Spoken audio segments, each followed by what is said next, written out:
Bismillahirrahmanirrahim. Assalamualaikum warahmatullahi wabarakatuh. Hamdan syukralillah, salatan salaman ala rasulillah wa ala alihi wa sahbihi wa man tabi'ah. Alhamdulillah kita dipertemukan oleh Allah kembali pada malam hari ini, kajian milenial edisi kedua. Seperti yang kita komitmen di awal, kajian ini insyaallah akan lebih banyak berisi curhat kawan-kawan muda. Jadi supaya curhatnya tidak diketahui oleh orang banyak, maka boleh pakai WA, boleh pakai Instagram, atau barangkali panitia mohon disiapkan kertas guntingan sedikit untuk dibagikan. Mereka bisa menuliskan barangkali sebentar lagi. Minta saja sama orang masjid, insyaallah ada. Melalui kertas juga barangkali bagus juga untuk dituliskan, ada pulpennya sekalian. Alhamdulillah malam ini kita masih melanjutkan berdasarkan request beberapa teman-teman. Kita malam ini akan melanjutkan masih tentang ganteng-ganteng soleh itu, atau cantik-cantik soleha. Malam yang lalu, Kamis yang lalu, kita nggak sempat berpanjang-panjang.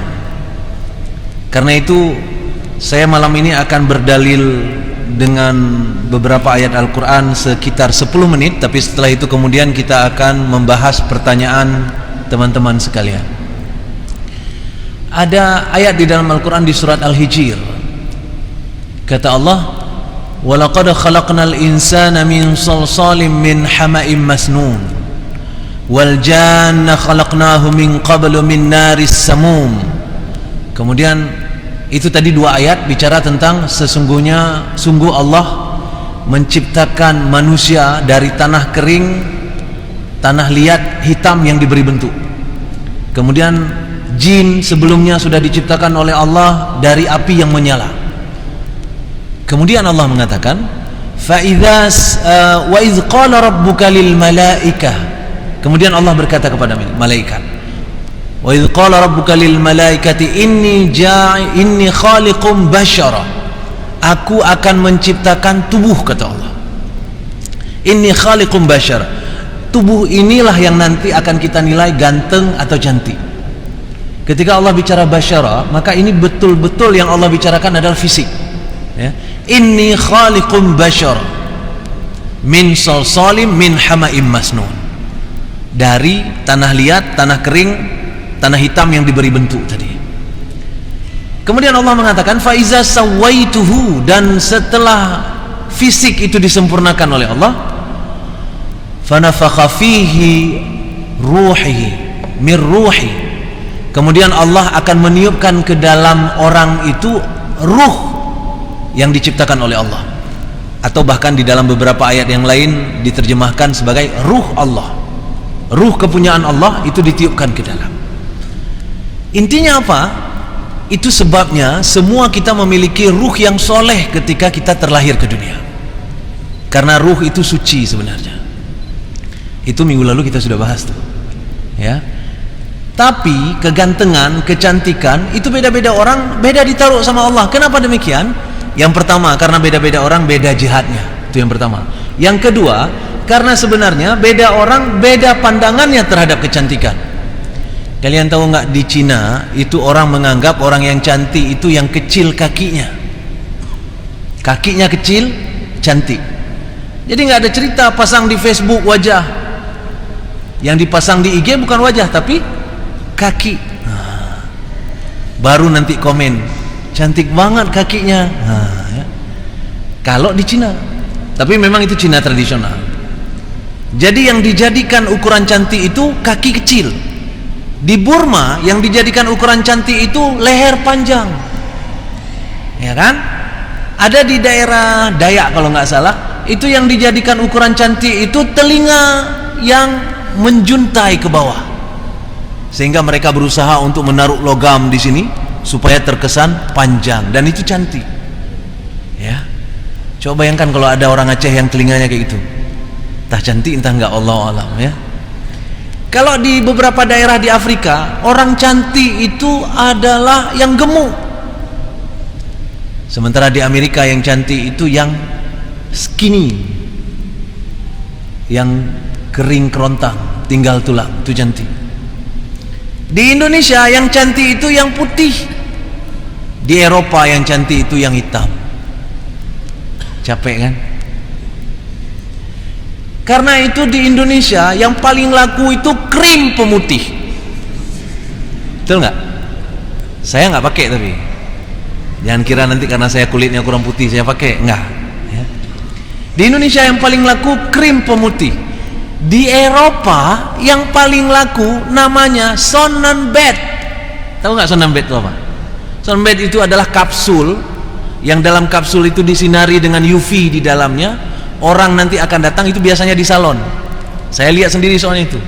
Ya, orang datang ke salon itu, kemudian mohon maaf, buka semuanya sehingga tidak ada lagi satu lembar benang pun di tubuhnya. Supaya apa? Supaya kulitnya semua akan terproses, masuk ke dalam tabung, kemudian hidupkan lampu ultraviolet. Begitu keluar, hitam. Begitu hitam, apa kata mereka? Cantik. Makanya jangan heran waktu saya di Jerman itu rame yang minat sama saya. Kan kalian ketawa, makanya kalian pikir main-main. Serius itu ya. Kenapa? Kulitnya. Salah satu teman satu lab saya itu namanya Sebastian Fritsche. Mudah-mudahan dia nonton FB ini sekarang ya kan. Namanya Sebastian Fritsche, teman satu lab, orang Jerman. Setiap musim panas dia nggak masuk lab. Setiap musim panas dia akan pergi ke Mallorca di Spanyol atau pergi ke Bali di Indonesia. Untuk ngapain? Untuk buka baju di sana, berjemur di pinggir pantai. Nanti menjelang akhir-akhir musim panas dia akan kembali lagi ke lab dan dia selalu ngangkat baju begini. Nanti saya tanya, kenapa Sebastian? Sakit, punggungnya terbakar. Saya tanya, kenapa? Saya berjemur di pantai 1 bulan lamanya. Kenapa pengen berjemur di pantai? Jawaban dia betul-betul menyanjung saya.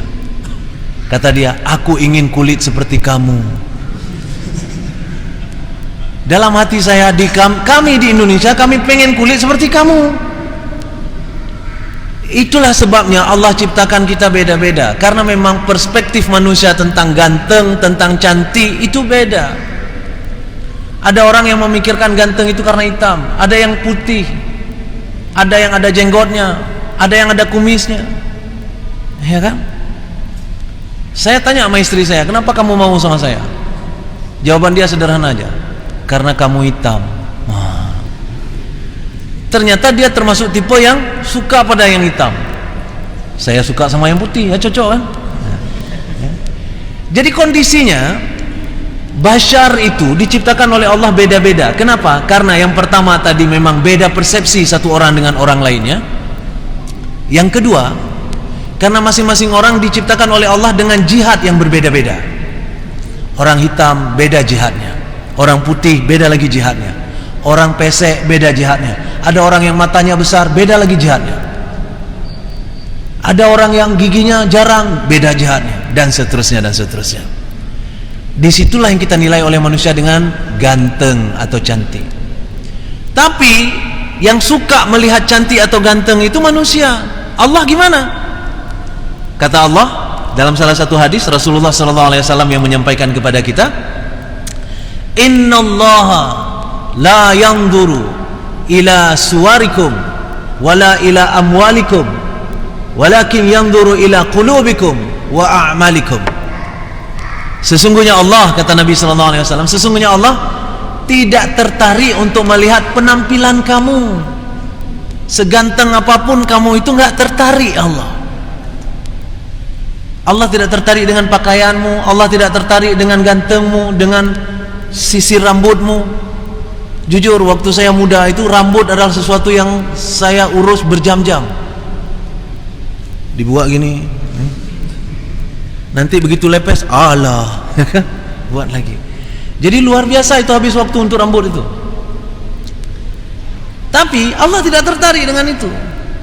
Bahkan sebenarnya manusia pun tidak tertarik dengan itu ketika dia tahu sesuatu yang lebih menarik dari sekedar itu. Ya kan? Allah menarik tentang apa? Walakin yanzuru ila qulubikum wa a'malikum. Tapi Allah suka apa yang ada di dalam hatimu dan apa yang engkau amalkan berdasarkan niat yang ada dalam hatimu. Itulah amal soleh. Makanya keren sekali kalau ada orang yang ganteng dan soleh. Udah habis waktu kita. Nah, sekarang kita akan bahas pertanyaan sesuai dengan janji tadi, ya. Nah, kesimpulan sederhana, karena 10 menit kita bicara hari ini, dari pertanyaan nanti akan kita perpanjang lagi. Untuk akan datang seperti yang saya sebutkan tadi, kita akan lebih dominan pada curhat dan pertanyaan. Karena target dari acara ini bukan ceramah. Target acara ini adalah semua anak muda yang datang membawa masalah. Dan masalah itu sampaikan di sini. Terserah pakai WA, terserah pakai IG, pakai tulisan, atau kalau berani pegang mic sekalian. Ada yang berani pegang mic sekarang? Silakan, tunjuk tangan. Ada yang berani pegang mic? Kalau ada yang mau bertanya pakai mic silakan. Kalau enggak, kita bahas apa yang sudah ada di pesan sebelumnya. Ada?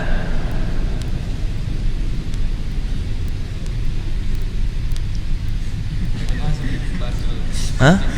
Baik, kalau nggak ada, kita bahas apa yang sudah masuk ke admin. Ini pertanyaannya memang kalau sudah masuk ke sini kadang-kadang beda dengan topik yang kita bahas, ya kan? Mohon dimaklumi, ya. Pertanyaan ini, mau tanya nih bang, iya dek, atau lebihnya minta saran, ya. Hehehe. Saya baca biar nggak jadi fitnah, ya kan? Karena sedikit saja beda saya baca, mungkin nanti jangan dikira dihaluskan, diapa, kan? Jadi kalau kita ini lagi ta'aruf, alhamdulillah semua lancar sebenarnya. Calon pun alhamdulillah sangat baik. Di sisi lain ada satu hal, gimana cara kita menerima itu? Kan aneh nih. Semua lancar, kayak mana cara kita terima? Coba pikirkan lu. Dari tadi kita bilang bahwa nanti kaum milenial kita pengen datang ke sini bawa masalah. Ini masalahnya apa? Saya nggak ada masalah nih Ustadz. Gimana cara kita menerima? Berat kan? Berat hidup nih. Ya. Tapi kita belum baca habis. Kita tanya dulu. Calon pun alhamdulillah sangat baik. Di sisi lain ada satu hal, gimana cara kita menerima itu? Di mana? Ini masalahnya ternyata. Di mana saya sendiri baru mulai mengaji, baru hijrah, baru belajar kembali. Gimana kita cara hadapi itu? Secara pribadi ya sangat bersyukur karena tadi dapat yang bagus kan. Tapi di sisi lain ada rasa minder dengan calon yang sebenarnya sudah sangat luar biasa ilmunya, jauh di atas saya. Kira-kira pertanyaan dia adalah, apa yang harus saya lakukan? Yang kayak gitu. Begini, dalam agama kita itu orang yang bertaubat itu jauh lebih baik daripada orang yang sudah lama sebenarnya. Kenapa? Karena orang yang sudah lama kadang-kadang terkotori juga, dia terkotori juga. Tapi orang yang taubat, di hari itu dia taubat. Kalau seandainya di hari itu maut menjemputnya, subhanallah, luar biasa dia akan dapatkan di sisi Allah Subhanahu wa taala. Itu sebabnya jujur setiap ada mu'alaf, orang yang baru masuk Islam itu mengucapkan 2 kalimat syahadat, saya sering jatuh air mata saya. Salah satu yang membuat jatuh air mata itu bukan karena macam-macam, tapi karena teringat, ya Allah, dia kosong hari ini, saya mungkin minus berapa, kita mungkin minus berapa dibanding dia kosong hari ini, zero. Itu sebabnya orang-orang yang sudah memutuskan hijrah itu di mata Allah istimewa. Di mata Allah istimewa orang-orang yang memutuskan hijrah. Gimana bunyinya di surah Al-Furqan? Walladzina la yad'una ma'allah ilahan akhar wa la yaqtuluna an-nafsa allati harrama Allah illa bil haqq wa la yaznun wa may yaf'al dzalika. Gimana bunyinya? Saya mau cari ayat berikutnya. Cuma kalau saya baca dari Al-Furqan ayat pertama kan lebih lama lagi, ya. Itu yang saya ingat tadi. Illa, itu dia, sudah dapat. Illa man taba. Tadi sebenarnya Allah menghina orang itu, ya. Nanti muhana kata Allah, orang itu terhina dia. Tapi kemudian Allah mengatakan illa man taba, kecuali yang bertobat, wa amana, dan beriman, wa amila salihah, faulaika yubaddilullahu sayyiatihim hasanat. Coba lihat, Faulaika yubaddilullahu sayyi'atihim hasanat. Orang yang bertaubat, yang berhijrah tiba-tiba dari keadaan yang tidak baik sebelumnya, maka semua kejahatan sebelumnya diganti oleh Allah dengan kebaikan. Kalau dulu kejahatannya sebesar gunung, maka sebesar gunung dia dapatkan kebaikan. Kenapa? Allah gantikan. Kenapa Allah begitu pemurah untuk orang-orang yang demikian? Karena orang-orang yang sudah terjerembab jauh ke dalam maksiat itu sulit untuk balik bertaubat. Makanya siapa saja yang sudah terjerumus ke dalam maksiat bisa balik untuk bertaubat, istimewa dia. Istimewa sekali. Karena itu sebenarnya orang yang nanya ini orang istimewa. Semua orang yang berani berhijrah adalah istimewa. Semua orang yang berani kembali pulang adalah istimewa. Semua orang itu diberi hak luar biasa oleh Allah Subhanahu wa taala. Haknya adalah yubaddilullahu sayyi'atihim hasanat. Allah ganti kejahatan-kejahatan dia dulu dengan kebaikan. Dan orang itu jauh lebih baik daripada orang yang datar saja kehidupannya. Karena itu nggak perlu minder. Karena agama ini tidak melulu dihitung dari berapa banyak yang kita lakukan, tapi dihitung dari apa yang kita niatkan kemudian. Makanya pernah dengar ada hadis yang bicara tentang seorang pelacur masuk surga padahal dia nggak sholat, bahkan dia menjajakan dirinya masuk surga karena memberi minum anjing yang kehausan. Pernah dengar itu kan? Pernah. Anjing yang kehausan diberi minum oleh seorang perempuan yang ternyata dia PSK sebenarnya, tidak sholat, tidak beribadah dan sebagainya, tapi itu cukup untuk membuatnya masuk surga. Itu maknanya apa? Maknanya masalah surga neraka itu bukan hak kita. Masalah baik seseorang atau tidak seseorang bukan kita yang menilainya. Apa juga yang harus kita lakukan? Yang kita bisa lakukan adalah berusaha untuk menjadi lebih baik daripada sebelumnya, lebih baik daripada sebelumnya, lebih baik daripada sebelumnya. Oke? Jadi tidak ada masalah dengan orang ini. Bagaimana cara menghadapinya? Pantaskan diri. Udah gitu aja. Kalau dia sholat tahajud, kasih tahu dia, "Bang, saya belum pernah tahajud." Tapi ini ceritanya belum married ini kayaknya ya. Oh iya, baru ta'aruf ini. Baru ta'aruf. Kalau baru ta'aruf lebih gampang lagi. Ta'aruf itu artinya kan baru mengenal. Kita baru kenal, dia jago tahajud, dia jago puasa dan seterusnya. Maka kita mulai dari kita sekarang untuk melakukan kira-kira bisa mengimbangi apa yang dia lakukan kemudian. Bukan untuk dia, tapi untuk memperbaiki diri kita. Ya, insya Allah berhasil. Karena Allah akan menolong ketika ada niat yang dimulai di awal. Oke, itu pertanyaan pertama. Kalau ada yang mau nanya silakan tunjuk tangan, ya. Kalau enggak kita baca pertanyaan yang di sini. Ada yang mau bertanya? Akhwat? Enggak ada? Kertas ada yang mau dikembalikan? Ada yang mau dikembalikan kertasnya? Silakan kasih ke panitia. Ada enggak? Udah dibungkus kacang kayaknya kertasnya, ya. Oke, baik. Pertanyaan berikutnya. Kelihatan kecil kali. Oh, ini dia. Assalamualaikum Ustaz, izin bertanya. Tadi Assalamualaikum Bang, ini Assalamualaikum Ustaz, boleh gak? Izin bertanya, ini kan udah zaman modern. Banyak saya lihat teman-teman saya, baik laki-laki, wanita, zaman sekarang banyak saya lihat mereka, Masya Allah nih bahasanya, 2 kali ya. Banyak saya lihat mereka dekat dan menjanjikan untuk menikah. Mereka hanya dekat saja, tidak pacaran, cuma chat-chat aja di WA. Nah, itu gimana Ustaz? Bahkan di chatnya itu ada love-nya. Mohon pencerahan Ustaz malam ini. Padahal mereka masih kuliah, belum pun tunangan. Gimana itu? Oke. Jadi pacaran itu bukan sekedar ketika kita memproklamirkan, ini dek kita mulai pacaran kan? Nggak perlu itu. Kadang-kadang jalan berdua terus lama-lama ada hati satu sama lain, itu sudah pacaran. Nggak perlu ngomong pun, nggak perlu nembak pun, ya. Karena itu sebenarnya yang disuruh jaga apa? Hati kita. Itu sebenarnya yang bermasalah, ya. Menjaga hati kita. Apa kata Nabi? Untuk orang-orang anak-anak muda seperti orang-orang yang sekarang hadir ini, ketika dia ada hasrat pada lelaki atau hasrat pada perempuan, maka disuruh nikah kalau memang sudah mapan. Ya. Tapi jangan menunggu mapan baru menikah. Karena itu usia yang penting sekali, jangan terlalu muda, tapi juga jangan terlalu tua. Ya. Nanti kalau enggak nyesal. Kalau yang cowok 24, 25 itu ideal. Kalau yang cewek, nah di bawah itulah sedikit. Ya. Kalau di atas itu, nah itu kita bahas kapan-kapan apa kejadiannya, ya. Nah, karena itu yang perlu kita lakukan apa? Menjaga hati ini masalahnya. Kalau seandainya hati sudah mulai terketuk oleh rasa-rasa yang berbeda tadi, maka kata Rasulullah sebaiknya menikah. Tapi kalau nggak sanggup menikah, sebaiknya puasa.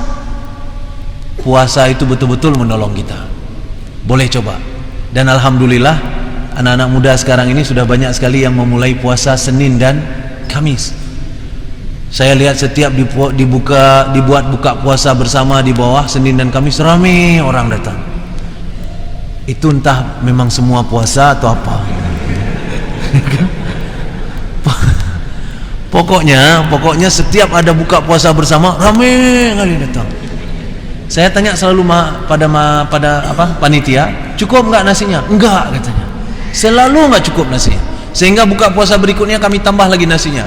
Kata mereka lagi, kalian kebagian? Enggak cukup nasinya, Ustaz. Nah, selalu enggak cukup. Itu artinya orang berpuasa bertambah banyak. Tahiyah pun. Ya. Tapi yakinlah, insya Allah minimal 50% dari yang hadir itu betul-betul ada puasa. Pada zaman saya dulu jarang anak muda mau berpuasa. Tapi banyak anak muda yang kawin muda. Kan Nabi suruh pilih. Kalau sudah berhasrat, nikah segera atau puasa. Orang-orang kami dulu memilih yang pertama. Anak-anak muda sekarang memilih yang kedua, puasa terus. Malah kelamaan keenaan puasa, nggak teringat lagi yang sana, ya. Makanya lama sekali baru nikah anak-anak muda sekarang. Karena apa? Karena yang Allah suruh adalah wala taqrabuz zina, bukan wala taf'aluz zina. Allah menyuruh kita untuk tidak mendekat kepada zina, bukan jangan melakukan zina. Karena rumit sekali kalau seandainya sudah mulai tergoda hati untuk melakukan perzinaan itu, rumit sekali untuk dihentikan. Rumit sekali untuk dihentikan. Kenapa demikian? Apalagi kalau cerita laki-laki, saya sudah pernah ngomong ini waktu pengajian akrab di sana. Laki-laki itu sifatnya predator dia. Predator itu artinya pemangsa. Pemangsa itu artinya tidak bisa melihat ada mangsa. Itu laki-laki. Itu sebabnya meskipun calon ta'aruf kalian itu ustadz, maka ingat baik-baik, ustadz itu pun predator dia. Oke, serius ini. Baru aja kejadian. Nggak usah saya sebutkan lah. Kita sebut saja namanya Mawar. Tapi karena laki-laki, Mawar berduri, ya. Ini si Mawar ini ustadz. Si Mawar ini ustadz, bahkan pimpinan pesantren lagi. Si Mawar ini ustadz, pimpinan pesantren. Tiba-tiba wallahu alam entah dari mana ada datang seorang perempuan yang ditugaskan ke pesantren itu, dan si perempuan ini tertarik kepada si ustadz ini. Terbukalah jalan mereka berdua, dan benar terjadi perzinahan. Siapa mereka? Ustadz. Pernah juga ditangkap di sebuah kampung, saya nggak usah bilang juga kampungnya, sebut aja nama kampungnya Mawar, ya. Di sebuah kampung Mawar ada ditangkap orang yang berkhalwat, khalwatnya sudah kelewatan, sudah seperti suami istri. Dan setelah ditangkap, diintegrasi dan sebagainya, ternyata yang laki-laki hafiz Al-Quran. Jadi hafiz Al-Quran predator juga. Penting untuk kita paham. Kenapa? Karena itu dihiasi oleh Allah di dalam diri kita, dan itu tidak dicabut ketika kita hafal Al-Quran. Tidak dicabut oleh Allah Subhanahu wa taala. Itu tetap ada. Cuma bedanya orang yang menghafal Al-Quran, orang yang rajin sholatnya, rajin ibadahnya, itu lebih terjaga. Tapi dalam kondisi-kondisi yang lebih berat, bobol juga dia. Itu kan cuma masalah skala. Kalau orang yang gak sholat, mungkin godaan skala 2 sudah bobol. Kalau orang yang sholatnya cuma 5 waktu tanpa sholat sunat, maka godaan 6 bobol. Kalau orang yang sholat tahajud rajin, puasa sunat rajin, hafal Al-Quran rajin, maka skala 25 baru bobol. Tapi setan nggak akan pernah diam. Setan ketika mau menggoda kita, dia pelajari dulu. Ini orang sukanya apa? Saya diingatkan sama istri saya. Istri saya bukan mengingatkan karena dia takut saya digoda setan. Dia takut saya hilang. Dia ingatkan saya begini, bang, yang menggoda abang itu bukan yang pakai rok mini. Karena yang pakai rok mini abang langsung memalingkan muka, nggak mau melihat dia. Yang goda abang itu yang pakai cadar. Kenapa? Karena yang pakai cadar itu abang masih mau ngomong sama dia, mengira itu orang baik, ya kan? Jadi semua itu dicocokkan oleh setan, dicocokkan oleh mereka. Apa yang kita maui sebenarnya? Kita mau yang begini, didatangi oleh setan dengan cara begituan. Karena itu jangan main-main, jangan dekat-dekatan. Istilah-istilah love, sayang dan sebagainya, malah ada istilah lagi TTM ya sekarang. Udah lama tuh istilah itu. TTM itu teman tapi mesra, temenan tapi mesra. Ya. Itu bahaya juga tuh. Apalagi kalau temenan, karena cinta itu lahir dalam perjalanan. Kata orang Jawa, witing tresno jalaran suko kulino. Nah, ada orang Jawa sini? Saya tunjuk tangan orang Jawa. Semua nggak ada yang ngaku. Ada pertanyaan nggak? Ada. Ada orang Jawa nggak? Ada. Ini ada orang nggak nih? Witing tresno jalaran suko kulino. Apa artinya? Cinta itu akan muncul kalau sering bersama-sama. Kalau sering bersama-sama maka cinta akan muncul. Maka teman yang akrab itu sering sekali itu akan jadian dia. Ada lagu lagi, Lucky that I'm in love with my best friend. Nah itu dia, lagu Jason Mraz. Kan bingung kalian, Ustaz ini tahu juga dia ya? Jadi itu sangat mungkin untuk jadian gara-gara itu. Jadiannya bahaya kalau seandainya belum saatnya, kan itu masalahnya.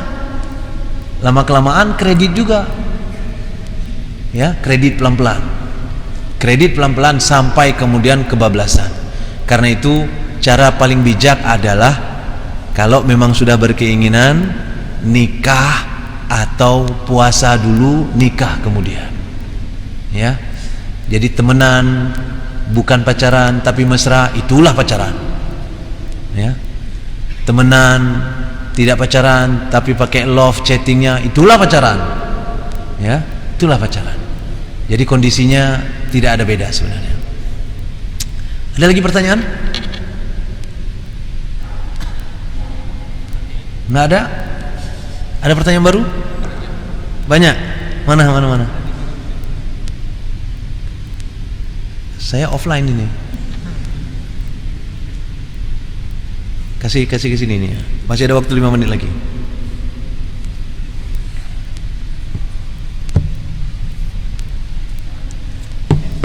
Kalau ada pertanyaan yang dari kertas, tolong dikumpulkan. Kalaupun kita nggak sempat bahas hari ini, kita bahas minggu depan, insyaallah. Ya. Assalamualaikum Ustaz, izin bertanya. Nah, ini yang tadi. Oh ya, ini dia. Ada pertanyaan. Ini pertanyaan saya suka sekali dengan abang itu, dia hafiz dan lain-lain. Ya, ini keren nih pertanyaannya. Saya suka sekali sama abang itu. Abang yang mana nggak tahu nih. Dia hafiz dan lain-lain. Bagaimana cara sampaikan kalau saya suka dia? Wah. Lama-lama pengajian ini jadi biru jodoh kayaknya. arahnya ke situ semua pertanyaannya. Ya. Baiklah. Udah mati ini. Ini. Bagaimana cara menyampaikan saya suka dia? Kasih tahu saya. Kasih tahu saya, nanti saya akan sampaikan ke dia. Iya. Cara menyampaikannya beda, tanpa harus menurunkan martabat kalian. Maka cara terbaik adalah sampaikan kepada orang yang kalian percaya. Dan orang yang kalian percaya itu jangan saya. Udah kebalik sekarang kan? Siapa orang yang kalian percaya itu? Wali kalau bisa. Ayah kita, abang kita, adik kita yang laki-laki, paman kita. Sama beliau sampaikan, paman, aku suka sekali sama abang tuh, dia hafiz. Apa kata paman? Manyak kementong. Rupanya enggak jadi. Ya. Kalau sama paman enggak beres, bilang sama adik. Adik kan gampang disogok pakai permen, ya kan? Dik, Ki bilang bentar sama abang tuh. Kakak, ya.